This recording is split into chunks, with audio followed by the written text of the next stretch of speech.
Yo, what's good, YouTube? Welcome back to the channel, everybody, man. So, according to multiple reports, guys, today Josh Okogie was waived by the Charlotte Hornets, and he is now a free agent. So, they had the opportunity to sign him to a guaranteed contract.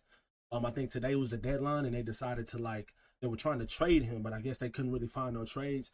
I think a lot of teams, like contending teams, that I do feel like are going to be interested in him, they probably didn't trade for him because they had a feeling that the Hornets were going to buy him out. So they went ahead and just waited until he got bought out. Now I'm expecting a lot of teams to pursue him, and I think the Lakers should be one of those teams to pursue him. Shake Milton, Shake Milton's contract is non-guaranteed until the 20th of July.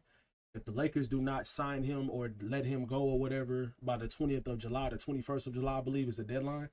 That's when his contract will become guaranteed. So I'm expecting the Lakers to cut him or waive him or trade him before the 21st of July or 20th or whenever it is. So I would definitely waive Shake Milton to sign a guy like Josh Okogie, get him onto the team, work him out through training camp, see how he is, especially if you're only signing this guy for a vet minimum contract.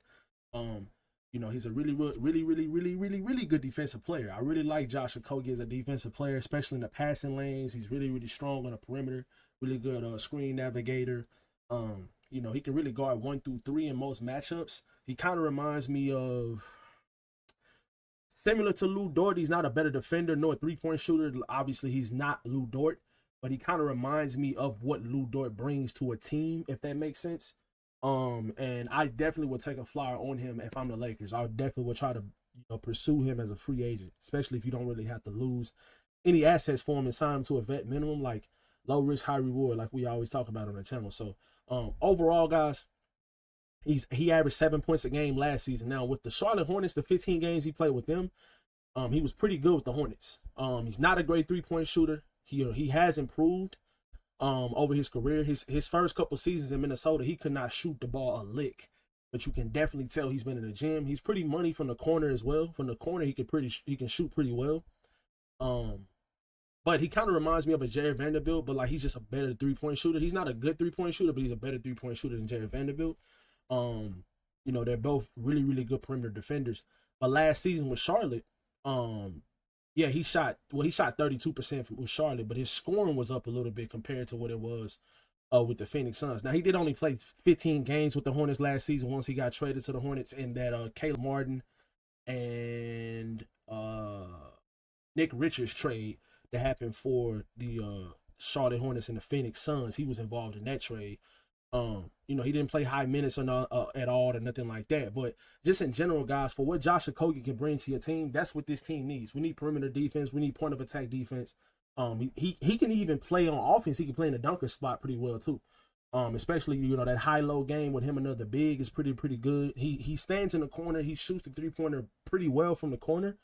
If you look at the advanced analytics on Basketball Index, he shoots the ball pretty well from the corner. So he's a better 3-point shooter from the corner than he is from the top of the key or the wings or whatever. I would definitely take a flyer on Josh Okogie. He brings a lot to this team. And I wanted to talk about also Jared Vanderbilt today as well.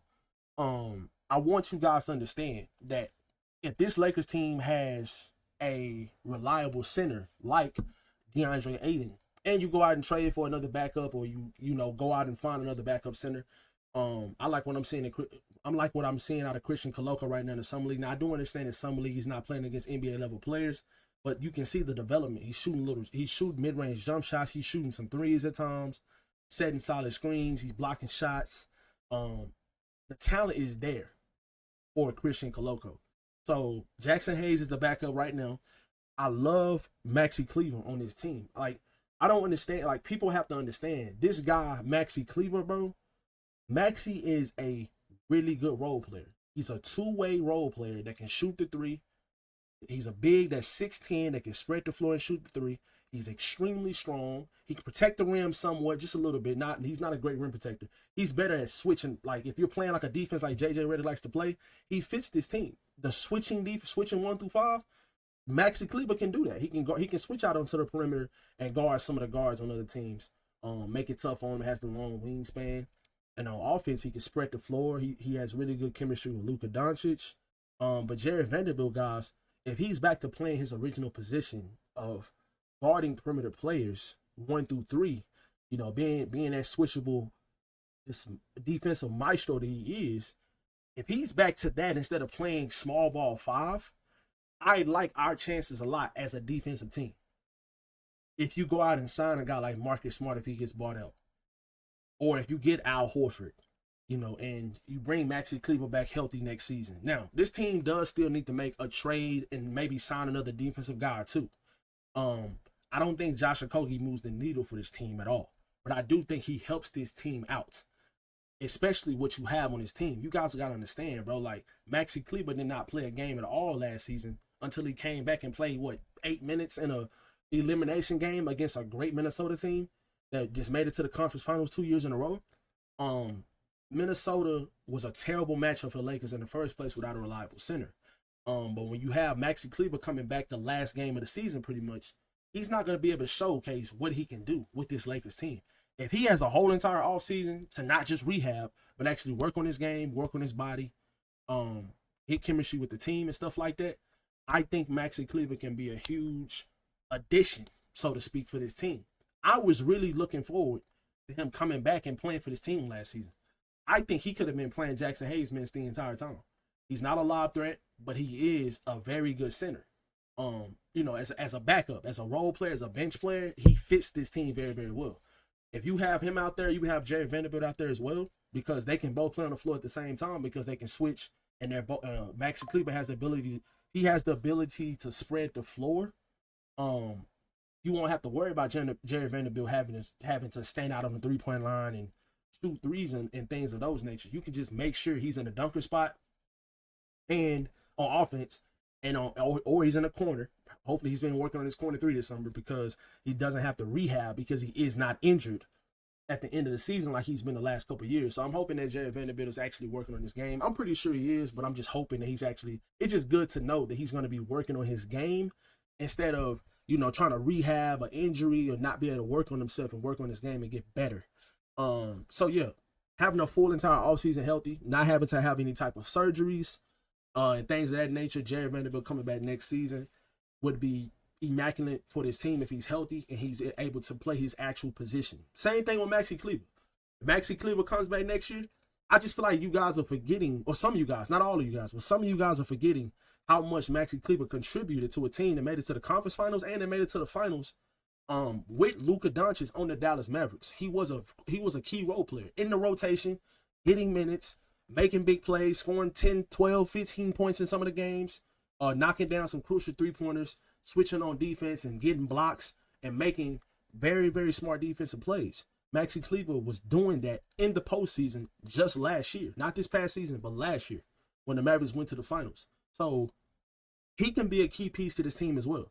And Jared Vanderbilt can as well, man. So I just wanted to say, Jared Vanderbilt and Maxi Kleber, we do not need to forget about those guys. But Josh Okogie is not a needle mover.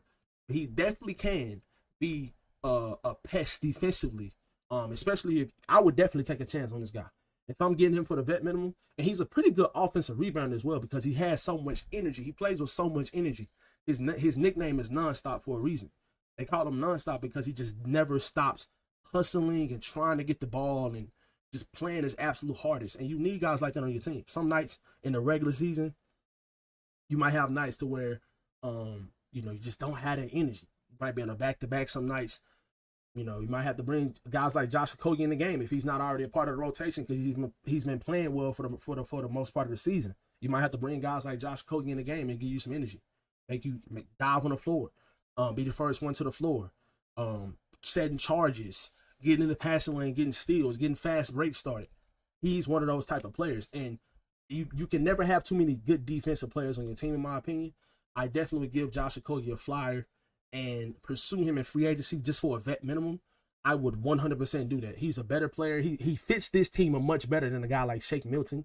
But if he's not a part of the rotation, okay, cool.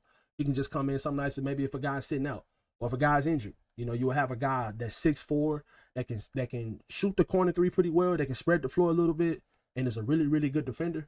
That's always nice to have on your team. But y'all let me know in the comment section below how y'all feel about Jared Vanderbilt, Maxi Kleber, and taking a fly on Josh Okogie since he is now a free agent. Do you guys agree with me about Maxi Cleaver and Jared Vanderbilt, or you guys just want to move on from those guys? Let me know in the comment section below, because I don't want to really move on from them unless you're getting you trading their contracts to get a starter on this team or a guy that fits better. I'm all for it, but you know, I just want to remind you guys how important that could be to this roster next season. Let me know in the comment section below how y'all feel about that. Y'all be sure to drop a like on this video, subscribe to the channel, and I'll catch you guys in the next one.